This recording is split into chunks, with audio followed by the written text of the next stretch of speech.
মাই weight loss journey day 36।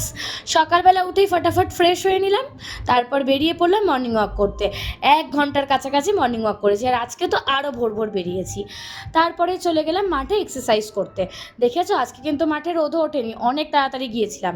5:30টার মধ্যে আমরা পৌঁছে গিয়েছিলাম মাঠে, ঘর থেকে বেরিয়েছিলাম 4:30টার সময়। অনেক এক্সারসাইজ করেছি। এক্সারসাইজ করে বাড়ি ফেরার পরে চোখ মুখের অবস্থা খানিকটা এইরকম। আগে ফ্রেশ হব, প্রচণ্ড হাঁপিয়ে গেছি। ফ্রেশ হয়ে নিয়ে নিলাম আমার চিয়া সিড ওয়াটারটা, পুরোটা ফিনিশ করে নিলাম। আর আজকে ব্রেকফাস্টটা একটু হালকা ফুলকাই করবো ঠিক করেছিলাম, তাই স্নান টান সেরে ব্যালকনিতে বসে বসে একটা মিল্কি মিস্টের ব্লুবেরি ফ্লেভারের দই খেয়েছিলাম। তারপরে খেয়েছিলাম অল্প একটু বেদানা। তারপরে একেবারে লাঞ্চ করেছিলাম। লাঞ্চে ছিল ভাত, সানডে বলে কথা, চিকেন হবে না এটা কি হয়, সোয়াবিন লোর তরকারি, তার সাথে ছিল চিংড়ি মাছ দিয়ে আমের টক। আর সন্ধেবেলাতে মাকে একটু স্পেশাল গিফট দিয়েছিলাম মাদার্স ডে উপলক্ষে। এই তো রাত্রিবেলা গেলাম টক দই আর শশা।